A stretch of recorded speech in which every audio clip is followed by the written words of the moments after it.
अपने से ऊंचा बनाने वाले बाबा, अपने से आगे बढ़ाने वाले बाबा, अपने से ऊंचा बनाने वाले बाबा, अपने से आगे बढ़ाने वाले बाबा। क्या से क्या बनाते हो, धन्य है भाग्य हमारे जो हमको पढ़ाते हो। अपने से ऊंचा बनाने वाले बाबा, अपने से आगे बढ़ाने वाले बाबा।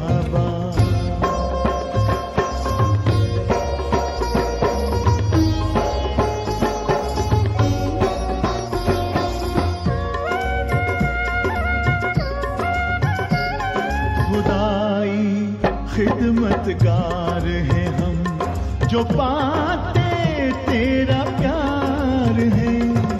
सौभाग्यशाली बच्चे हम तेरे गले का हार हैं। कभी दिल में कभी पलकों पर, कभी दिल में कभी पलकों पर हमको बिठाते हो, जो हमको पढ़ाते हो। अपने से ऊंचा बनाने वाले बाबा, अपने से आगे बढ़ाने वाले बाबा।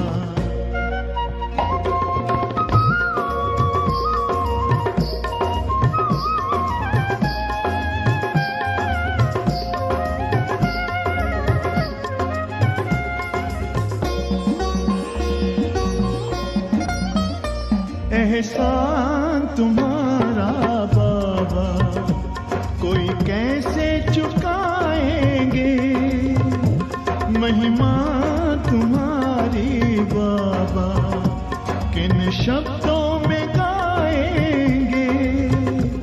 नित्य शिक्षाओं भरी मुरली सुनाते हो, जो हमको पढ़ाते हो। अपने से ऊंचा बनाने वाले बाबा, अपने से आगे बढ़ाने वाले बाबा।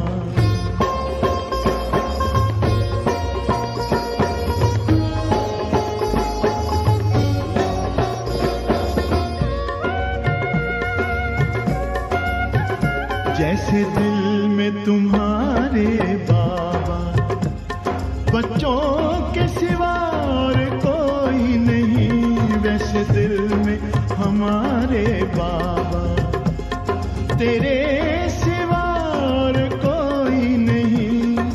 ज्ञान के हीरे मोती से हमको सजाते हो, जो हमको पढ़ाते हो। अपने से ऊंचा बनाने वाले बाबा, अपने से आगे बढ़ाने वाले बाबा, अपने से ऊंचा बनाने वाले बाबा, अपने से आगे बढ़ाने वाले बाबा। ओम शांति। शिव बाबा रत्नागर है, सौदागर है।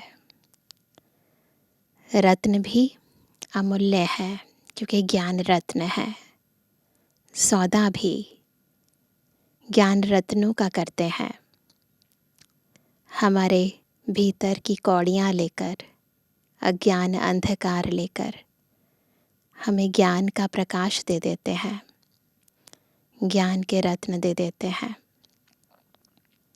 जिन रत्नों को जब हम भीतर तक स्वीकार करते हैं, जीवन का भाग बनाते हैं और उन रत्नों के आधार से इस कर्म क्षेत्र पर कर्म करते हैं,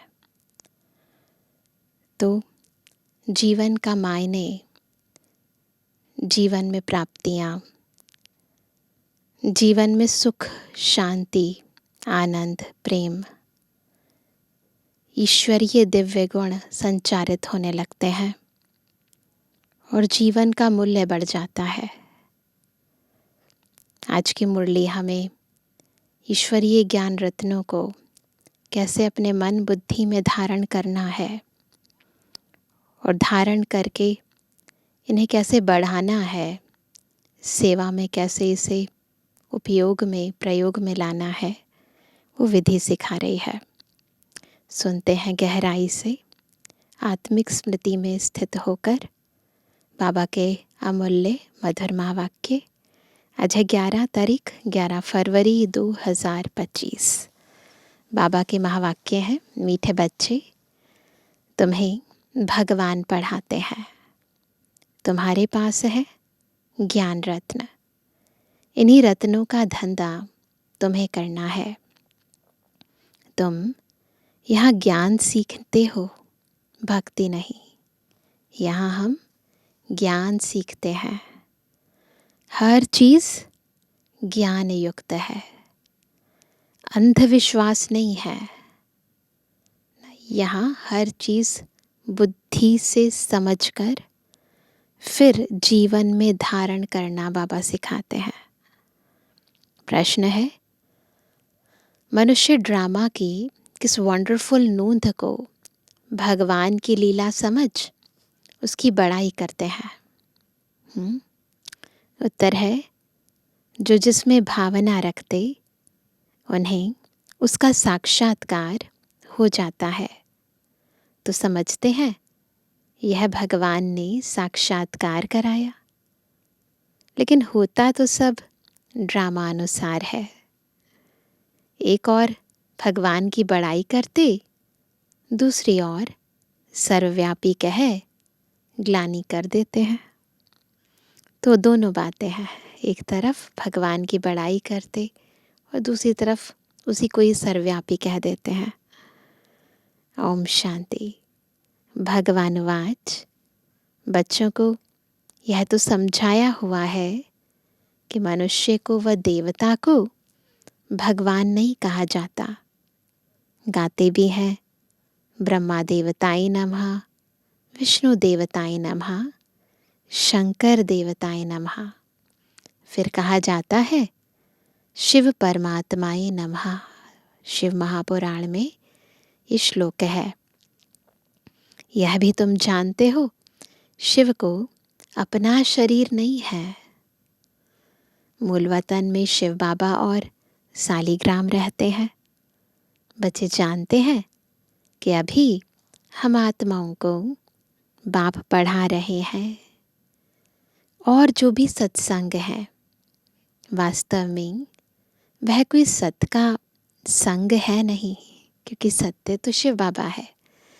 वहाँ कोई शिव बाबा का संग नहीं है। बाप कहते हैं वह तो माया का संग है। माया मैं आया, जहाँ देह भान है, जहाँ देह अभिमान है, वहाँ माया है। वहाँ ऐसे कोई नहीं समझेंगे कि हमको भगवान पढ़ाते हैं। गीता भी सुनेंगे तो श्री कृष्ण भगवानुवाच समझेंगे। फिर बॉडी कॉन्शियसनेस आ गया, है ना। दिन प्रतिदिन गीता का अभ्यास कम होता जाता है, क्योंकि अपने धर्म को ही नहीं जानते। जब धर्म को नहीं जानते तो धर्म शास्त्र की वैल्यू भी डाउन होती जाती है।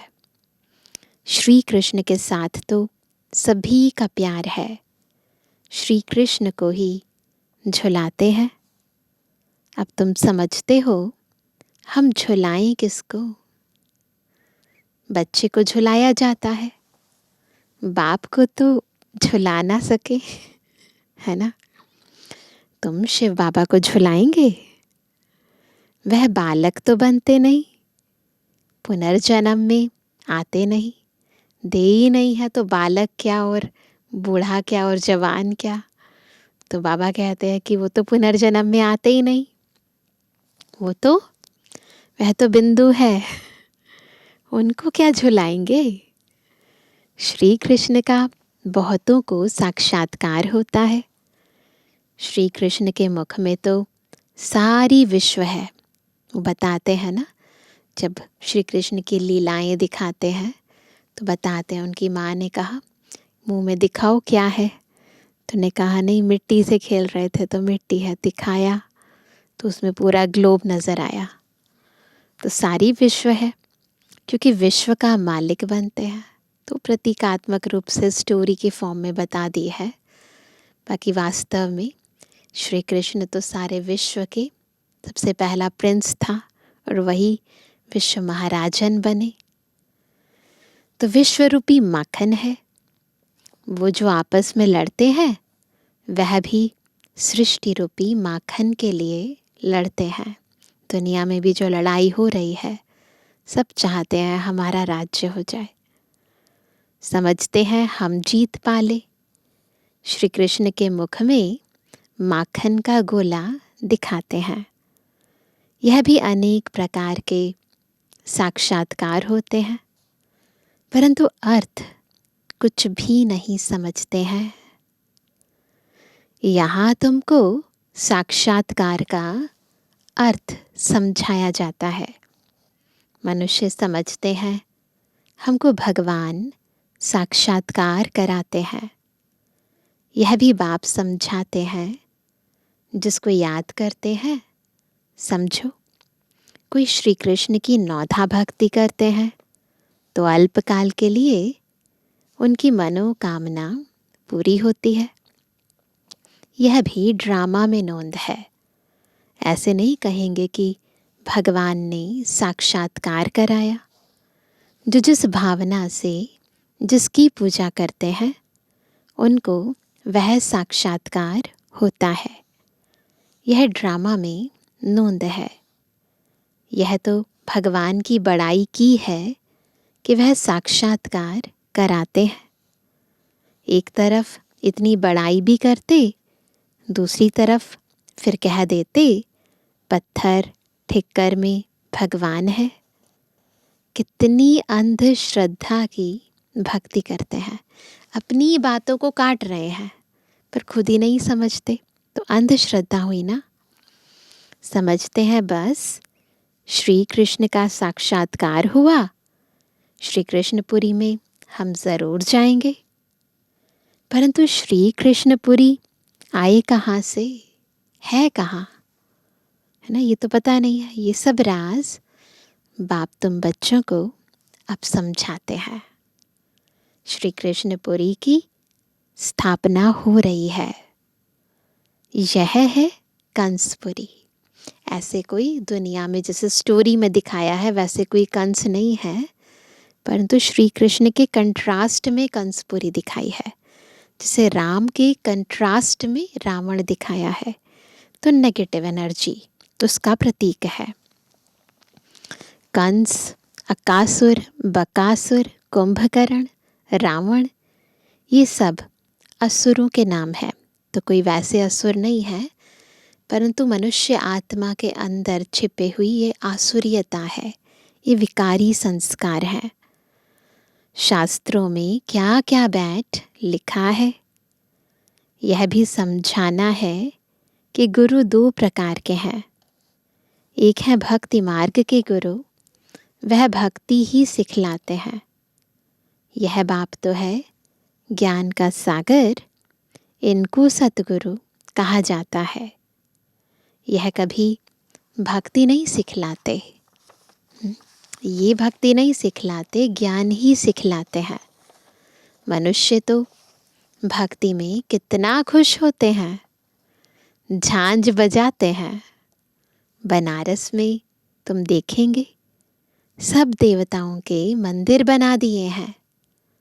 ये सब है भक्ति मार्ग की दुकानदारी। दुकानदारी है ना, जहाँ जाओ वहीं माथा टेको और वहीं चढ़ावा चढ़ाओ, तो दुकानदारी है। भक्ति का धंधा, तुम बच्चों का धंधा है ज्ञान रत्नों का। इनको भी व्यापार कहा जाता है। बाप भी रत्नों का व्यापारी है। तुम समझते हो यह रत्न कौन से हैं? इन बातों को समझेंगे वही जिन्होंने कल्प पहले समझा है, दूसरे समझेंगे ही नहीं। जो भी बड़े बड़े हैं वह पिछाड़ी में आकर समझेंगे, कन्वर्ट भी हुए हैं ना। एक राजा जनक की कथा सुनाते हैं। जनक फिर अनुजनक बना। जैसे कोई का नाम श्री कृष्ण है तो कहेंगे तुम अनु दैवी श्री कृष्ण बनेंगे। कहाँ वह सर्वगुण संपन्न कृष्ण, और कहाँ यह नाम है परंतु लक्षण नहीं है, गुण नहीं है, पर नाम है। कोई का लक्ष्मी नाम है और इन लक्ष्मी नारायण के आगे जाकर महिमा गाती है। यह थोड़ी ही समझती कि इनमें और हमारे में फ़र्क क्यों हुआ है ना। नाम होने से कोई वैसे क्वालिटी तो नहीं आ जाती, वैसे गुण तो नहीं आ जाते। अभी तुम बच्चों को नॉलेज मिली है, यह सृष्टि चक्र कैसे फिरता है। तुम ही 84 जन्म लेंगे, हम ही 84 जन्म लेंगे। यह चक्र अनेक बार फिरता आया है, तो वही आत्मा जन्म पुनर्जन्म के चक्र में आती है और फिर उनके अंदर ही जो गुण थे वो खत्म हो जाते हैं और वही अपने संपूर्ण स्वरूप की, उस गुणवान स्वरूप की पूजा करने लगती है। तो आप ही हम पूज्य थे, आप ही पुजारी बन जाते हैं। तो बाबा कहते हैं ये चक्र अनेक बार फिरता आया है, कभी बंद नहीं हो सकता। तुम इस नाटक के अंदर एक्टर्स हो। मनुष्य इतना ज़रूर समझते हैं कि हम इस नाटक में पार्ट बजाने आए हैं, बाकी ड्रामा के आदि मध्य अंत को नहीं जानते। तुम बच्चे जानते हो हम आत्माओं के रहने का स्थान परे ते परे है, वहाँ सूर्य चांद की भी रोशनी नहीं है। ये सब समझने वाले बच्चे भी अक्सर करके साधारण गरीब ही बनते हैं, क्योंकि भारत ही सबसे साहूकार था, अब भारत ही सबसे गरीब बना है। सारा खेल भारत पर है। भारत जैसा पावन खंड और कोई होता नहीं। पावन दुनिया में पावन खंड होता है और कोई खंड वहाँ होता ही नहीं। बाबा ने समझाया है यह सारी दुनिया एक बेहद का आइलैंड है, जिसे लंका टापू है। दिखाते हैं रावण लंका में रहता था। अभी तुम समझते हो रावण का राज्य तो सारी बेहद की लंका पर है। ये सारी सृष्टि ना पानी के ऊपर ही ठहरी हुई है, तो एक टापू की तरह है, जहाँ इस समय सब जगह रावण ही रावण है। यानी हर एक मनुष्य आत्मा में पांचों विकार प्रवेश है, तो रावण राज्य है। तो ये बेहद की लंका है। यह सारी सृष्टि समुद्र पर खड़ी है, यह टापू है, इस पर रावण का राज्य है। यह सब सीताएं रावण की जेल में है। सब मनुष्य आत्माएं सीताएं हैं जो रावण की जेल में है, यानी विकारों के बंधन में बंधी हुई हैं। उन्होंने तो हद की कथाएं बना दी हैं। यह है सारी बेहद की बात। बेहद का नाटक है, उसमें ही फिर छोटे छोटे नाटक बैठ बनाए हैं, है ना। उसी में ही छोटे छोटे नाटक, इतना बड़ा संसार है। तो बाबा ने कहा ये बेहद की जो बातें हैं कि सारे संसार पर रावण का राज्य है, उसको छोटी सी कहानी के रूप में कुछ पात्रों के ज़रिए हमें समझा दिया गया है। यह बाइस्कोप आदि भी अभी बने हैं, तो बाप को भी समझाने में सहज होता है। नहीं होते तो समझाने में बहुत डिफ़िकल्ट होता ना। समझ सकते हैं कैसे बेहद की स्टेज है और कैसे रावण का राज्य है, कैसे ये लाइट्स हैं, तो समझाने में आसानी हो जाती है।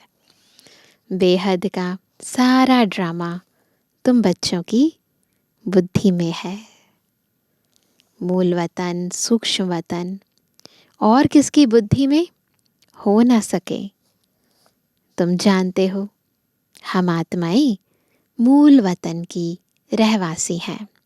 बिल्कुल बुद्धि में मूल वतन का चित्र, वो चमकीली सी दुनिया बिल्कुल स्पष्ट दिखाई दे। देवताएं हैं सूक्ष्म वतनवासी, है ना। मन बुद्धि से अब पहुंच जाओ लाइट की दुनिया, सफ़ेद रंग का प्रकाश, सूक्ष्म वतन, वहाँ देवताएं हैं, ब्रह्मा, विष्णु, शंकर। उनको फरिश्ता भी कहते हैं। वहाँ हड्डी मांस का पिंजड़ा होता नहीं। यह सूक्ष्म वतन का पार्ट भी थोड़े समय के लिए है। अभी तुम आते जाते हो, फिर कभी नहीं जाएंगे। अभी संगम युग पर संदेशियाँ, उस समय बाबा के टाइम पर तो बहुत जाती थी, अभी भी जाते हैं परंतु कम, बहुत कम हो गया है। तो बाबा के इस टाइम पर तो बहुत ट्रांस मैसेंजर्स जाते थे, तो संदेशियाँ संदेश लेकर आती थी। तो बाबा ने कहा ये भी सब खेल पाल कुछ समय के लिए है, उसके बाद सतयुग त्रेता में तो कुछ भी नहीं होगा ऐसा। तुम आत्माएं जब मूल वतन से आती हो तो वाया सूक्ष्म वतन नहीं आती हो, सीधी आती हो। अभी वाया सूक्ष्म वतन जाती हो। जब ऊपर से आते हैं तो वाया सूक्ष्म वतन नहीं, उस समय बाबा ने वो क्रिएट ही नहीं किया होता। तो जब जाने लगते हैं तो फिर वाया सूक्ष्म वतन जाते हैं। अभी सूक्ष्म वतन का पाठ है। यह सब राज बच्चों को समझाते हैं। बाप जानते हैं कि हम आत्माओं को समझा रहे हैं। साधु संत आदि कोई भी इन बातों को नहीं जानते हैं। वह कभी ऐसी बातें कर ना सके। बाप ही बच्चों से बात करते हैं। ऑर्गन्स बगैर तो बात कर ना सके। कहते हैं मैं इस शरीर का आधार ले तुम बच्चों को पढ़ाता हूँ। तुम आत्माओं की दृष्टि भी बाप तरफ चली जाती है। यह है सब नई बातें। निराकार बाप, उनका नाम है शिव बाबा। तुम आत्माओं का नाम तो आत्मा ही है। तुम्हारे शरीर के नाम बदलते हैं। मनुष्य कहते हैं परमात्मा नाम रूप से न्यारा है, परंतु नाम तो शिव कहते हैं ना। शिव की पूजा भी करते हैं। समझते हैं, समझते एक हैं, करते दूसरा है। अभी तुम बाप के नाम रूप देश काल को भी समझ गए हो। तुम जानते हो कोई भी चीज़ नाम रूप के बगैर नहीं हो सकती है। यह भी बड़ी सूक्ष्म समझने की बातें हैं ना। बहुत ही गहराई से इस बात का मनन करना है कि कैसे जब तत्वों को भी हम नाम देते हैं, उनका रूप देते हैं, तो भगवान नाम रूप से न्यारा कैसे हो सकते हैं। बाप समझाते हैं, गायन भी है, सेकंड में जीवन मुक्ति, अर्थात मनुष्य नर से नारायण बन सकते हैं। जबकि बाप हेवनली गॉड फादर है, हम उनके बच्चे बने हैं तो भी स्वर्ग के मालिक ठहरे, परंतु यह भी समझते नहीं हैं। बाप कहते हैं बच्चे, तुम्हारी एम ऑब्जेक्ट ही यह है, नर से नारायण बनना। राजयोग है ना, तो बाबा राजाओं का राजा बनाएंगे ना। बहुतों को चतुर्भुज का साक्षात्कार होता है। इससे सिद्ध है विष्णुपुरी के हम मालिक बनने वाले हैं। तुमको मालूम है स्वर्ग में भी लक्ष्मी नारायण के तख्त के पिछाड़ी विष्णु का चित्र रखते हैं। बाबा पहले संदेशियों को भेजते थे, फिर वो स्वर्ग में जाकर कई बारी सीनरियाँ सब देख कर आती थी। तो बताते थे कि कैसे जिस राजगद्दी के ऊपर लक्ष्मी नारायण बैठते हैं तो उनके पीछे विष्णु चतुर्भुज का चित्र होता है। तो बाबा कहते हैं अर्थात विष्णुपुरी में इन्हों का राज्य है। यह लक्ष्मी नारायण विष्णुपुरी के मालिक हैं। वह है श्री कृष्णपुरी, यह है कंसपुरी। ड्रामानुसार यह भी नाम रखे हुए हैं। बाप समझाते हैं मेरा रूप बहुत सूक्ष्म है, दिखाई नहीं देता इन आँखों से, कोई भी जान नहीं सकते। कहते हैं कि आत्मा एक स्टार है, परंतु फिर लिंग बना देते भक्ति में, है ना, पूजार्थ लिंग बना देते। नहीं तो पूजा कैसे हो। रुद्र यज्ञ रचते हैं तो अंगूठे मिसल सालिग्राम बनाते हैं। दूसरी तरफ उनको अजब सितारा कहते हैं। आत्मा को देखने की बहुत कोशिश करते हैं, साइंटिस्ट बहुत ट्राई करते हैं, परंतु कोई भी देख नहीं सकते। क्यों नहीं देख सकते? हाँ, क्योंकि आँखों की लिमिटेशन है ना, हदें हैं। तो हद की आँखों से हद की चीज़ें दिखाई देंगी। बेहद की चीज़ देखने के लिए तो बेहद का तीसरा नेत्र चाहिए ना। तो इस दुनिया की किसी भी स्थूल चीज़ से वो सूक्ष्म चीज़ नहीं दिखाई दे सकती। तो बाबा कहते हैं रामकृष्ण विवेकानंद का भी दिखाते हैं ना। उसने देखा आत्मा उनसे निकल मेरे में समा गई। अब उनको किसका साक्षात्कार हुआ होगा? अब आत्मा तो सारी स्टार ही होती है ना, ज्योति बिंदु। अब कौन सी आत्मा को देखा ऐसे तो रिकॉग्नाइज नहीं कर सकते। आत्मा और परमात्मा का रूप तो एक ही है। अब उन्होंने परमात्मा देखा या आत्मा देखी, कैसे पता चले? बिंदी देखा, समझते कुछ नहीं। आत्मा का साक्षात्कार तो कोई चाहते नहीं, सब चाहते हैं परमात्मा का साक्षात्कार करना। चाहना रखते हैं कि परमात्मा का साक्षात्कार करें। वह बैठा था कि गुरु से परमात्मा का साक्षात्कार करें। बस कह दिया, ज्योति थी वह मेरे में समा गई। तो ऐसे उन्हें साक्षात्कार हुए। इसमें ही वह खुश हो गया, समझा यही परमात्मा का रूप है। तो उन्हें गुरु ही ऐसा लगा कि ये गुरु ही मेरे परमात्मा है।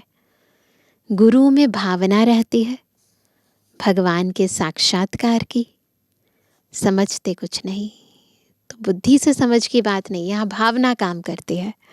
तो बाबा भी भावना प्रमाण साक्षात्कार करा देते हैं। भला भक्ति मार्ग में समझाए कौन? अब बाप बैठ समझाते हैं, जिस जिस रूप में जैसी भावना रखते हैं, जो शक्ल देखते हैं, वह साक्षात्कार हो जाता है। तो भक्ति भावना के आधार पर चलती है और उसी अनुरूप भक्तों को साक्षात्कार होते हैं। जैसे गणेश की बहुत पूजा करते हैं तो उनका चैतन्य रूप में साक्षात्कार हो जाता है। नहीं तो उनको निश्चय कैसे हो? तेजोमय रूप देख समझते हैं कि हमने भगवान का साक्षात्कार किया, उसमें ही खुश हो जाते हैं। यह सब है भक्ति मार्ग, उतरती कला। पहला जन्म अच्छा होता है, फिर कमती होते होते अंत आ जाता है। बच्चे ही इन बातों को समझते हैं, जिनको कल्प पहले ज्ञान समझाया है, उनको ही अब समझा रहे हैं। कल्प पहले वाले ही आएंगे। बाकी औरों का तो धर्म ही अलग है। बाप समझाते हैं, एक एक चित्र में भगवानुवाच लिख दो। बड़ा युक्ति से समझाना होता है। भगवानुवाच है ना, हम नहीं कहते भगवान उवाच, भगवान ने खुद आकर ब्रह्मा मुख से बोला है ये, तो हम नहीं बोल रहे हैं। यादव कौरव और पांडव क्या करत भय, हर एक आत्मा का अपना अलग अलग रोल है। तो यादव क्या करते हैं, यूरोपवासी, कौरव क्या करते हैं और पांडव क्या करते हैं, उसका यह चित्र है। पूछो तुम बताओ, अपने बाप को जानते हो? नहीं जानते हो तो गोया बाप से प्रीत नहीं है ना, तो विपरीत बुद्धि ठहरे। तो विपरीत बुद्धि का क्या होगा, विनश्यंती हो जाएंगे ना। बाप से प्रीत नहीं तो विनाश हो जाएंगे। प्रीत बुद्धि विजयंती सत्यमेव जयते, इनका अर्थ भी ठीक है ना। कौन है प्रीत बुद्धि, है ना, कौन है असली में सत्य जिसकी विजय होती है। तो ये बातें सब अब समझते हैं हम। बाप की याद ही नहीं तो विजय पा नहीं सकते। तो पहले प्रीत बुद्धि बनना पड़ेगा। जब तक बाबा की पहचान नहीं है, बाबा को जानते नहीं है, बाबा की याद नहीं है, तब तक विजय पा नहीं सकते। अभी तुम सिद्ध कर बतलाते हो, गीता शिव भगवान ने सुनाई है। उसने ही राजयोग सिखाया ब्रह्मा द्वारा। यह तो श्री कृष्ण भगवान की गीता समझकर कसम उठाते हैं। उनसे पूछना चाहिए, श्री कृष्ण को हाजिर नाजिर जानना चाहिए व भगवान को। कहते हैं ईश्वर को हाजिर नाजिर जान सच बोलो। जब कोर्ट में जाते हैं ना, तो फिर कहते हैं भगवान को हाजिर नाजिर जानकर सच बोलो। रोला हो गया ना तो कसम भी झूठा हो जाता। सर्विस करने वाले बच्चों को गुप्त नशा रहना चाहिए। नशे से समझाएंगे तो सफलता होगी, है ना।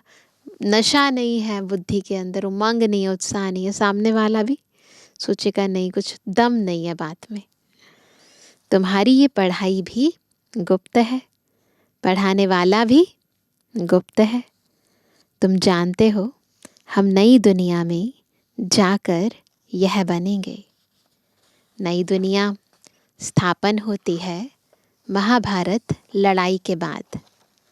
बच्चों को अब नॉलेज मिली है, वह भी नंबरवार धारण करते हैं, योग में भी नंबरवार रहते हैं। यह भी जांच रखनी चाहिए हम कितना याद में रहते हैं। बाप कहते हैं यह अभी तुम्हारा पुरुषार्थ भविष्य 21 जन्मों के लिए हो जाएगा।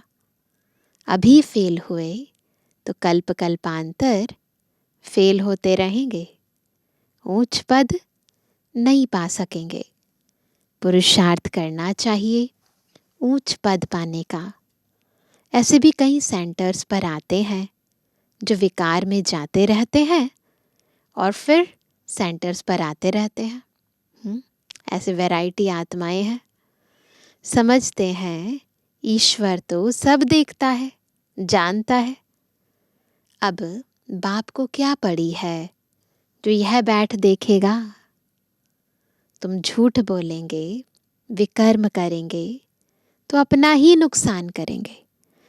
तो जो हम कर्म करते हैं उसका फल हमें ऑटोमेटिकली मिलता ही है। तो उसके लिए ये नहीं है कि भगवान देख रहा है। यह तो तुम भी समझते हो, काला मुंह करता हूँ तो ऊंच पद पा नहीं सकूंगा।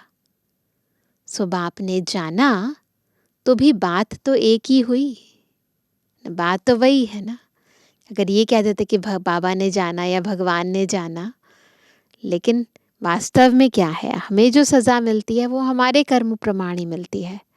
अब उसको दूसरी भाषा में कह दो कि भगवान देख रहा है तो अलग बात है। तो बाबा कहते हैं उनको क्या दरकार पड़ी है, अपनी दिल खानी चाहिए। मैं ऐसा कर्म करने से दुर्गति को पाऊंगा। बाबा क्यों बतावे, हाँ ड्रामा में है तो बतलाते भी हैं। बाबा से छिपाना गोया अपनी सत्यानाश करना है ना। भगवान से छिपाना अपना ही नुकसान करेंगे ना। पावन बनने के लिए बाप को याद करना है। तुमको यही फुरना रखना चाहिए। कौन सा फुरना रहना चाहिए? कि हम अच्छी रीति पढ़कर ऊंच पद पावे।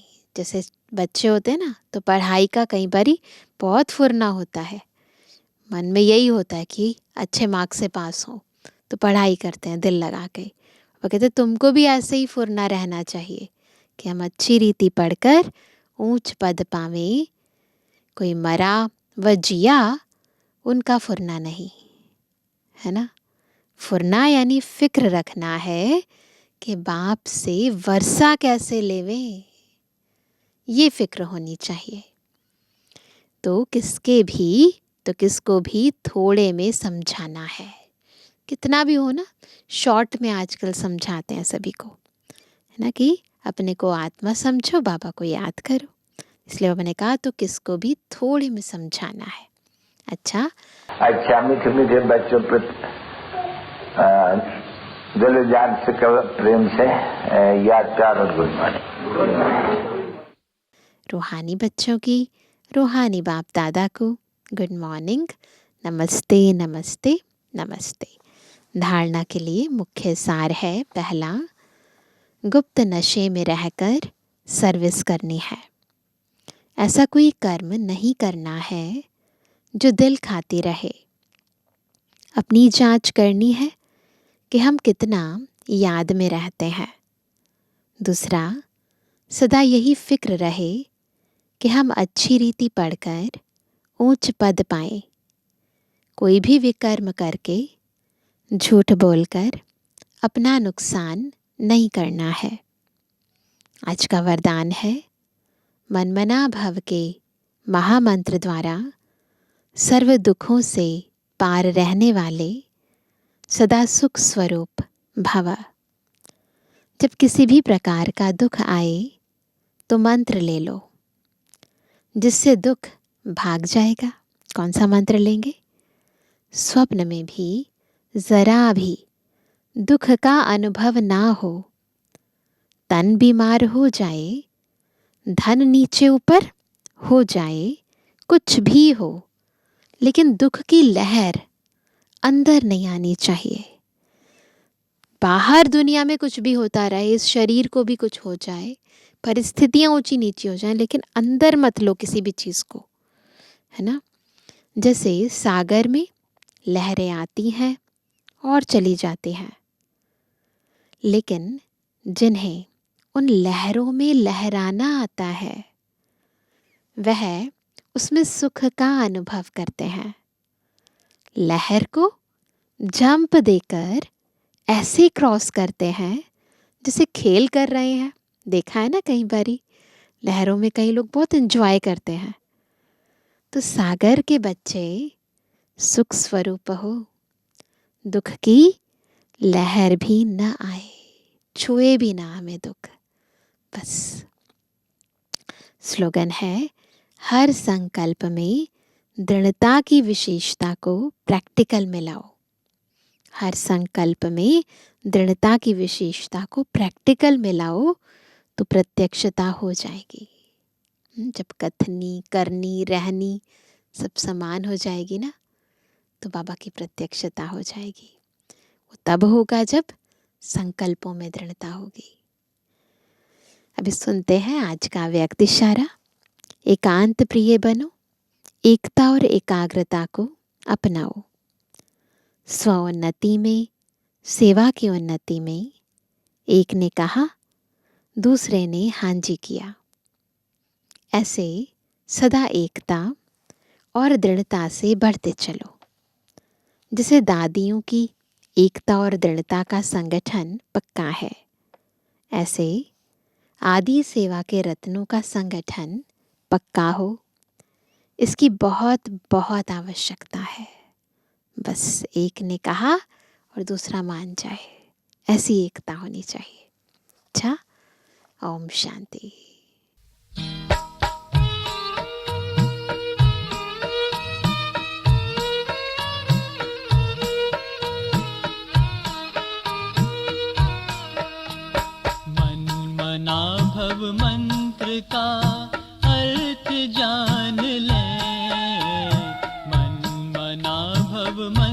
मंत्र का अर्थ जान लें।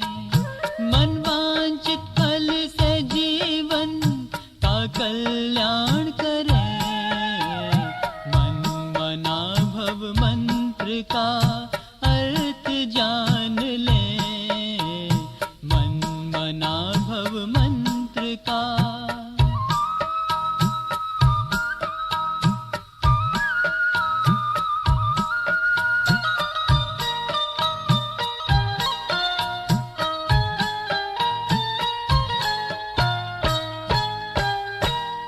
जो कदम उठे तेरे दर पे जा रुके। जो कदम उठे तेरे दर पे जा रुके। जीवन मुक्ति का रहस्य तुमसे पा सके। तुमसे पा सके।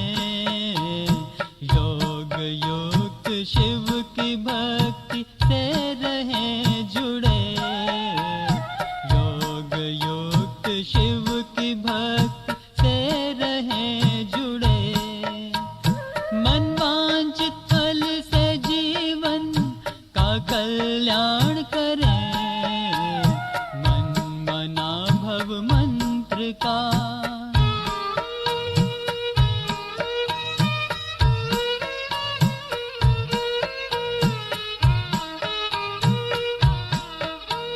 अनन्य शक्तियों की धूप छाव में पले। अनन्य शक्तियों की धूप छाव में पले। जो तेरे हिसाब से कर्म कर चले। कर्म कर चले। आत्म अन्वेषण से अब से मिले। आत्म अन्वेषण से अब आप से मिले। मनवांचित फल से जीवन का कल्याण करें। मन मना भव मंत्र का।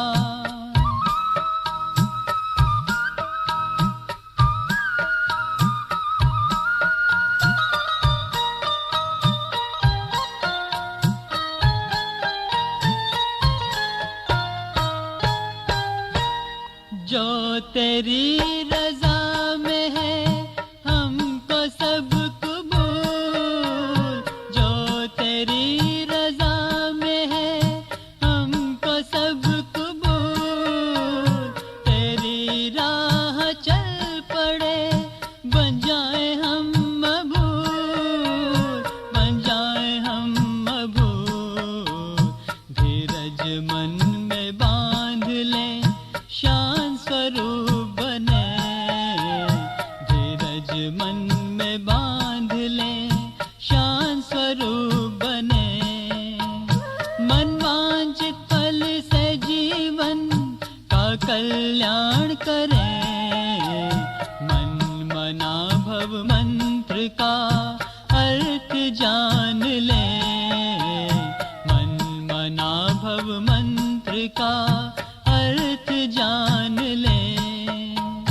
मनवांचित फल से जीवन का कल्याण करे।